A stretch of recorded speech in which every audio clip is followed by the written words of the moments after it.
Hello, hello, hello! Yes, I'm back for vlogging this 2024. Happy New Year po sa inyong lahat! So, eto na nga guys, dapat ang mga resolution natin kung nagnanais tayong mabuntis. Okay? So, meron tayong 5 na dapat gawin. Kasi ang resolution natin guys is, resolution means parang goal natin na dapat nating tuparin.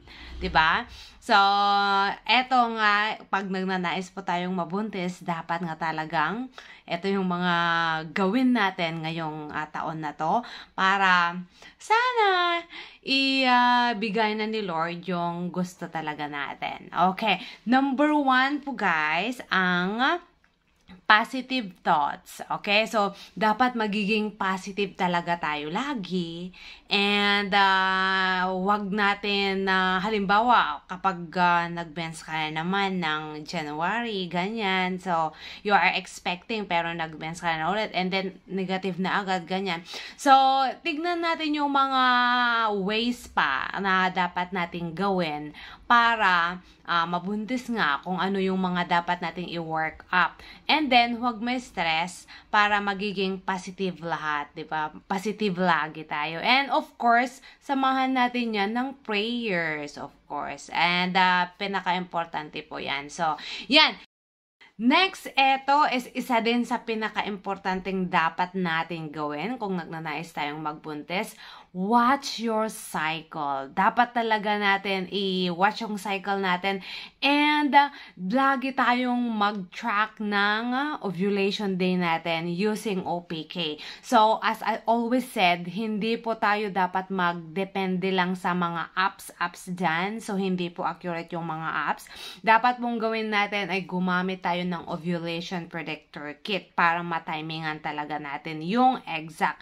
And, kung hindi tayo rin nangingitlog, malalaman din natin. Okay? Kahit regular tayo, guys, pwede na hindi tayo mangitlog ng 1 buwan din. 'Di ba? Kung hindi nag-mature yung egg natin. Ganyan. So, and hindi rin pare-pareho yung ovulation day natin sa every month, kahit regular pa tayo. Pwedeng ika-16th, and pwedeng late, ika-18th day, ganyan. And then, pwede din namang early ovulation, pwedeng nasa 12th day or 13th day. So, kailangan talaga natin i-track yan para ma-timingan at ma-exact talaga sa ovulation day natin. Number 3 is yung mga supplements po natin. And lagi kong sinasabi niyan, dapat talaga yung pangalan nun, tignan natin yung mga contents ng mga supplement na kailangan natin. And yes, meron nga kaming complete fertility vitamins na designed talaga for TTC. Yung mga hindi pa nakakalam ng TTC, trying to conceive, nagnanais magbuntis. So, na-design talaga guys na para talaga sa nagpe-prepare or gustong mabuntis. Walang halong keme-keme na gagamutin yung rayuma, high blood, or ano, wala. Design talaga siya para sa gustong mabuntis, sa TTC, okay? And kung may budget kayo, you can ask us to help you with our supplements. But kung wala naman, meron naman medyo the same contents na nabibili sa mga butika natin sa Watson or sa Mercury or saan ba pa yung mga pharmacy dyan sa Pinas. Generica ba yun? Mga ganyan. So, ayan, tignan natin yung mga nutrients or contents ng mga dapat nating i-take na mga fertility vitamins. And meron na rin akong video niyan kung ano talaga yung mga kailangan natin na mga contents ng mga vitamins.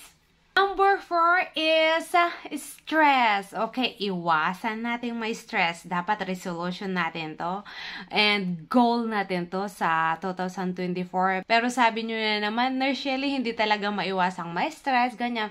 Pero dapat pilitin po natin. Kasi alam nyo ba, kung may stress tayo, may stress din yung mga hormones natin. Napapansin nyo, kung stress tayo halimbawa a week before ng period natin, tapos na-delayed tayo, o kaya naman napaaga yung menstruation natin, di ba?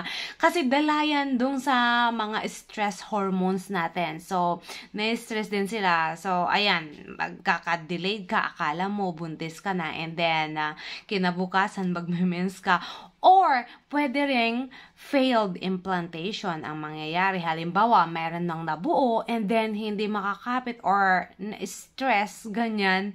And, yes, alam nyo kasi kapag na-stress tayo, ang unang naapektuhan dyan ay yung mga brain cells natin. So, yung utak natin, di ba, yung brain natin, siya yung nagko-control sa lahat ng katawan natin. So, ayan, nako-control niya lahat yung mga hormones natin, yung mga fertility hormones natin.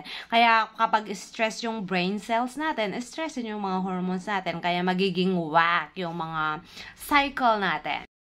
And then last but not the least, okay, number 5, i-claim na natin. I-claim natin na eto na yung year natin. Yay! 2024, magkakaanak na, magkaka-baby na. Yung mga iba dyan, gusto na nila yung baby number 2 or baby number 3, di ba? Yung mga napopost natin dun sa business page po natin sa Facebook. Kung hindi nyo pa alam dito, you can chat us for fertility vitamins, complete OPK Gyne Essentials dyan. And, ayan, gusto na nila yung baby number 3, baby number 4, di ba? And, ayan. And then, eto nga guys, hindi nyo pwedeng sabihin na meron akong 3 anak dati and meron akong bagong asawa and then bakit ang hirap kong mabuntis? Yung mga ganyang tanong nyo guys. And, eto sasabihin ko, ang sagot po dyan, kahit may 10 ka pang anak dati sa dating asawa or ano, 3 months lang guys, nababago na yung mga hormones natin, nababago na yung mga kondisyon, yung kondisyon ng gyne parts natin, yung mga eggs natin. And then, habang tumatanda tayo is, naglo-low na rin yung mga ovarian reserve natin, yung mga babae, at sa mga lalaki naman, yes, nahihirapan na rin silang mag-produce or magiging may problem na sila sa count, magiging low sperm count or slow motility, yung movement ng similya, ganyan. So, meron na lahat dyan. And as I said nga, 3 months lang guys, nababago na yung mga hormones natin, halimbawa yung mga cycles din ng menstrual natin. Kaya kahit sabi nyo na meron kayong 10 anak dati, huwag nyong gawing dahilan yun na ano. So yun, thank you so much guys for watching and Happy New Year. So, sana dapat magawa natin ang mga to, ang mga resolution natin, ang mga to this 2024. And baby Dason, God bless us all, baby Dason sa mga TTC. Bye!